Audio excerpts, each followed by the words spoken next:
The goal of today's video is to present you another perspective on how Amazon looks at behavioral questions and give you some insight as to what are the possible follow-up questions that you'll get asked during the Amazon interview. But not only that, but also explain to you what are some great probing questions to allow you to strengthen your star answers.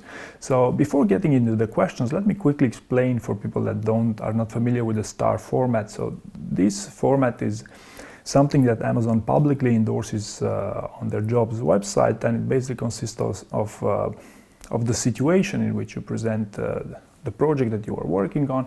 Then it's closely followed by the task, and these situation and task often go hand in hand and go well together. Then you present the action, which is the bread and butter of your story that you want to communicate, and then finally the results. And this is what people often forget to include in many answers.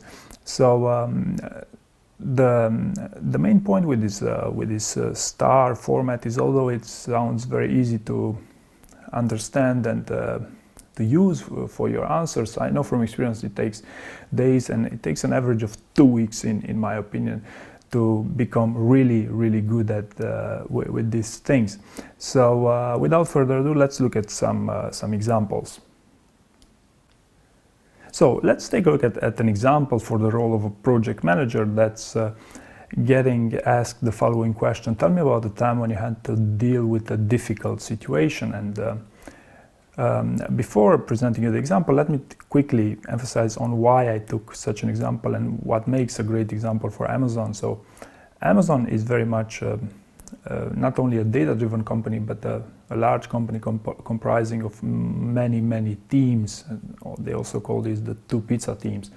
And the idea is that they want to make sure that everyone who joins Amazon would be a good fit for the teamwork and this type of environment. So that's why a good amount of their questions will be linked with teamwork and how you perform in such an environment. So that's why it's always good to prepare examples while you are working in teams as part of a larger team, as opposed to solo projects.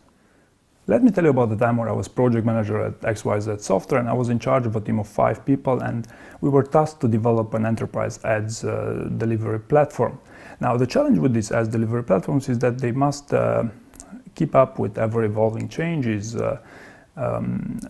such as to integrate them with more and more features. And I remember in one such instance that we had one of our main clients wanted to post 50 ads within 1 week in a marketplace that we weren't yet fully integrated with. So we were automatically tasked with providing deeper integration with that marketplace. However, 3 days into this effort, we realized that our system, which was integrating ads up to that point in real time, wasn't actually going to be easily accommodating the ads marketplace, which was actually crawling our XML file only twice a day.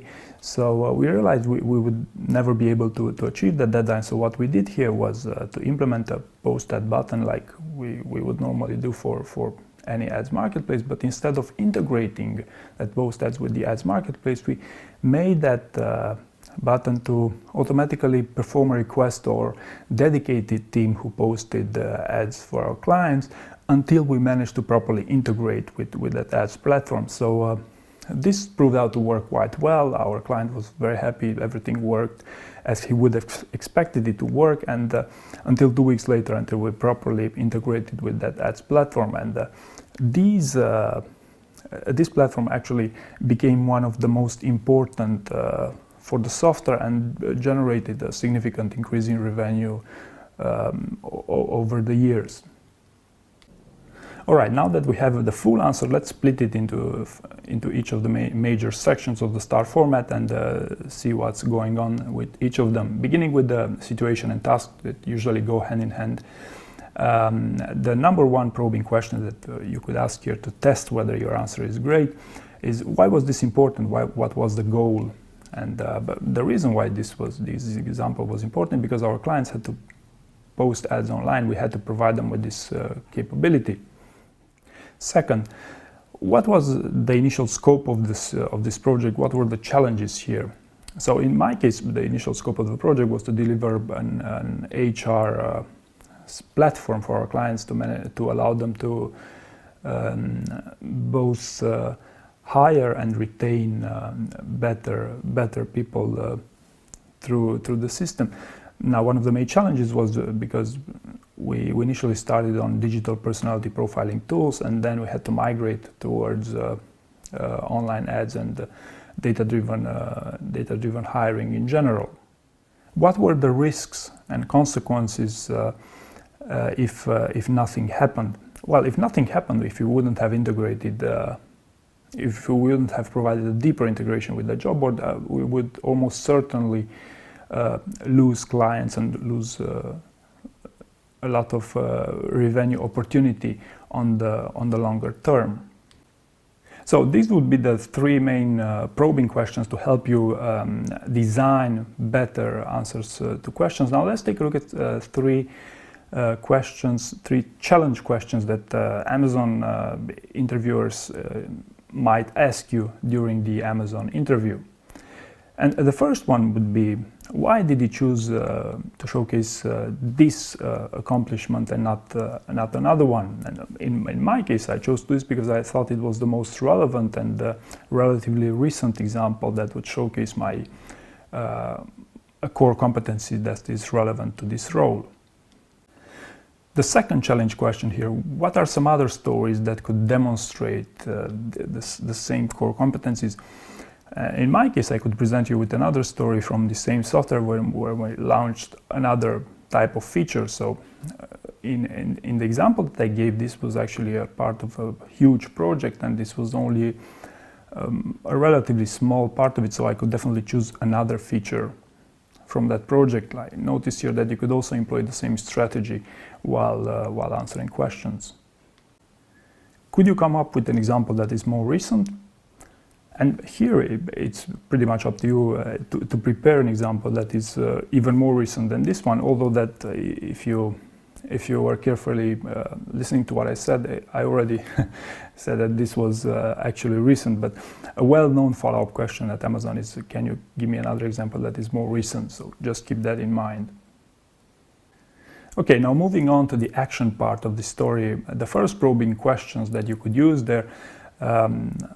Who was the main stakeholder of this project? Were you the main stakeholder? Who else was involved? And in my case, I was one of the main stakeholders of this project, and I always try to start with, I did this. I always try to take ownership, and I would encourage you to do the same. What was your biggest contribution? What unique value did you bring? And in my case, the unique contribution was both in the fact that I already had a team of developers which I employed for this project, as well as designing various features in the software. What were the most significant obstacles that you faced, and how did you handle the situation? Well, in my case, the most significant challenge was to iterate fast because of to limited buy-in from my business partner, and because of the relatively limited development resources. Now, for the challenge questions with the action section of your star answer, what did you do? What did you specifically do versus the team? And a possible answer here, one that I would give in my situation, would be I handled besides handling the day-to-day management tasks, I also ensured there would be a smooth communication going on, and I didn't shy away from handling quality assurance issues whenever I could. How did you manage? How did you set priorities or ensure that you would get manager buy-in? And this is a pretty common question asked during Amazon interviews, and I would answer it by saying that I'd often discuss this with my project manager concerning what would be the next priorities to develop. Of course, when we had problems, serious bugs in the software, we'd prioritize them, but oftentimes we also included our developers into our discussion simply because the complexity of the feature was a different would have a direct impact on our decision-making process, because the more challenging a feature is, the more time usually it would take to implement. So we would have to reconsider our strategy because of those things. And how did I get manager buy-in for these things? Well, it was quite tough, because of the limited resources. However, I would always ensure that our communication went on smoothly, and I would always use data and reporting from the software in order to motivate my way of thinking.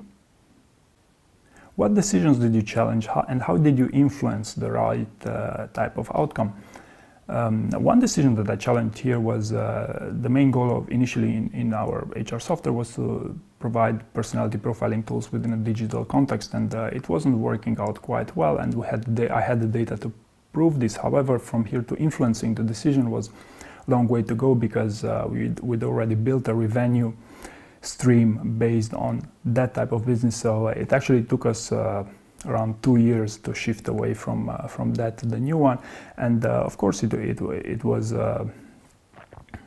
not always easy to discuss these things and reprioritize these items, but I always try to use diplomacy and data to advance these ideas. Now, looking at the last section, the one of the results, let's look at some probing questions here. So why did you choose to showcase these results but not others? And in my particular case, I chose to talk about how these increased our revenue streams, because I thought this was the most important metric here. However, I could also have spoken about how this attracted even more clients, and talked about how about improving client retention, for instance. So you could always improve your answer while using these probing questions. So in the case you mentioned revenue, what type of change in revenue you had year over year? And I believe that in my case, I think it probably doubled the revenue year to year, but I cannot remember precisely. But if you could, this again would be a great idea to further improve your answer. And finally, the third probing question here could be, I'm a bit concerned about the volume of activity or of the overall importance of such a project. And truth be said, this would actually make a lot of sense in this scenario, because this was actually a startup. However, to emphasize on this, probably saying that I had 50 client accounts in the software wasn't too interesting. However, saying that we had around 200 hiring managers using this on a day-to-day basis would have further emphasized on the importance and relevance of this project. Now, for the challenge questions, what lessons did you learn here? What would you do differently if you were doing it all over again? In my case, the main lesson learned was that we could have iterated much faster here, and in digital there is little room for delay, and also plenty of learnings with managing teams of people and so on. How would you implement this at Amazon? And of course, in my case, I would first take all the information available at Amazon, and as I know you already integrate with multiple providers to do your recruitment advertising, so I would first look into that data. That I would also look at your strategy to see whether if you're aligning talent with business strategy, and then probably also introduce concepts such as the employee lifetime value and so on, and then look at the feasibility of implementing an actual software product. So the main reason why I explain this is to give an idea on how this, how you would translate your answer to a scale comparable to that of Amazon. How did these results compare to your actual goals? So I would say our actual goals was to pretty much increase our customer base as much as possible, and from this perspective of implementing this this very popular job board, I believe our goal has been achieved. So this is how you should be looking at further tuning up your answers using both probing, but even more interestingly, follow-up questions. So as always, I hope you found this information useful, and thank you very much for watching.